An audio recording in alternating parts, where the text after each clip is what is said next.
بیان کیا جاتا ہے کہ پیرانی پیر حضرت سیدنا شیخ عبد القادر جیلانی رحمۃ اللہ علیہ جب حصول علم کے لیے اپنے گاؤں جیلان سے بغداد کے لیے روانہ ہوئے تو آپ کی والدہ ماجدہ نے آپ کو زاد راہ کی طور پر 40 دینار آپ کی گڈری میں سی دیے۔ چلتے وقت اپنے لخت جگر کو نصیحت کی کہ بیٹا، خواہ کسی ہی مصیبت اور برے حالات تمہیں پیش آئیں، سچ کا دامن ہاتھ سے نہ چھوڑنا اور جھوٹ کے نزدیک بھی نہ جانا، کیونکہ راست گوئی 1000 عبادتوں کی ایک عبادت ہے۔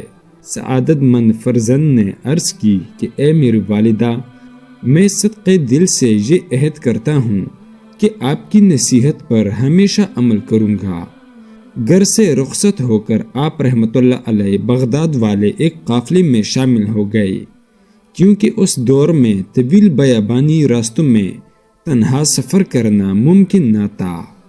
اثنائے سفر میں ہمدان سے کچھ آگے قزاقوں کے ایک جتھے نے قافلے پر چھاپا مارا اور اہل قافلہ کا سب مال و اسباب لوٹ کر تقسیم کے لیے ایک جگہ جمع کر دیا۔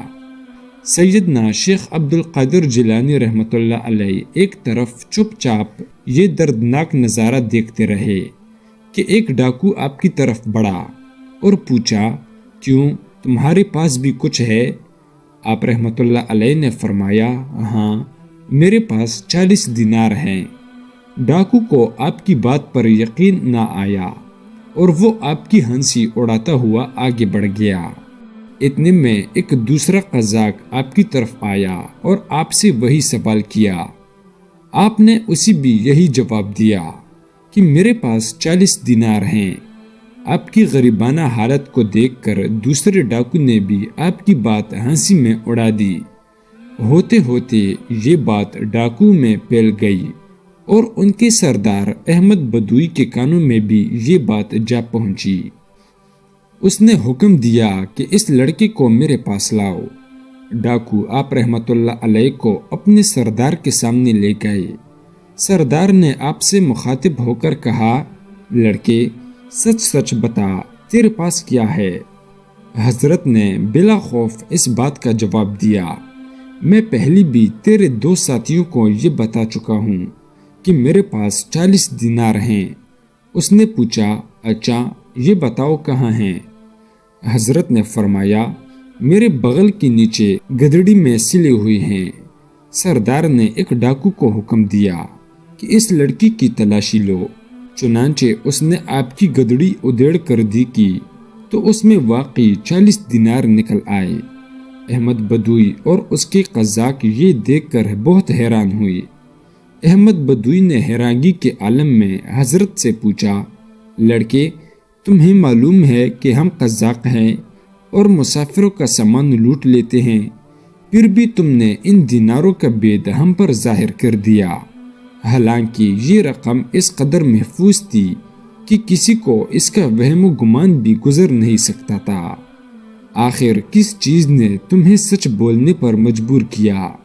حضرت نے فرمایا، میری والدہ نے گھر سے چلتے وقت مجھے نصیحت کی تھی کہ ہمیشہ سچ بولنا، بھلا ان 40 دیناروں کی وجہ سے میں اپنی والدہ کی نصیحت کو کیوں فراموش کر دیتا اور اللہ تعالیٰ کو ناراض کر لیتا۔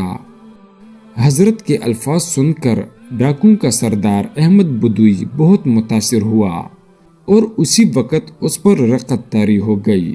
ندامت کے آنسو نے اس کے دل کی سیاہی کو دھو ڈالا اور اس نے آہ بھر کر کہا، اے بچے، تم پر اللہ کی ہزاروں رحمتیں ہو کہ تم نے اپنی ماں کے عہد کا خیال رکھا، لیکن حیف ہے مجھ پر کہ میں نے اپنی ساری زندگی اپنے خالق کا عہد توڑتے گزار دی۔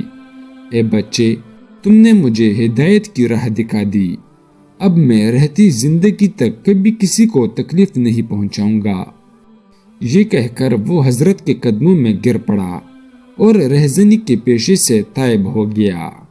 اس کے ساتھیوں نے جب یہ منظر دیکھا تو سب بیک زبان پکار اٹھے کہ اے سردار، ہم بھی اس برے پیشے سے توبہ کرتے ہیں، تو رہزنی میں بھی ہمارا قائد تھا، اور توبے میں بھی ہمارا پیش رو ہے۔ چنانچہ انہوں نے لوٹا ہوا تمام مال قافلے والے کو واپس دے دیا۔ سبق: اس واقعے سے ہمیں یہ سبق ملتا ہے کہ سچ ہے کہ ماں کی گود بچے کے لیے پہلا مدرسہ ہوتی ہے، یعنی پہلی تربیت گاہ ہوتی ہے۔ چنانچہ اگر ماں بچپن میں ہی بچے کی اخلاقی تربیت کرے تو کوئی بیت نہیں کہ وہ آگے چل کر شیخ عبد القادر جیلانی بنے۔ لہٰذا اس واقعے سے ہم سب کو، خصوصاً ہماری ماؤں بہنوں کو خاص طور پر سبق حاصل کرنا چاہیے۔ اللہ تعالی ہمیں عمل کرنے کی توفیق عطا فرمائے، آمین۔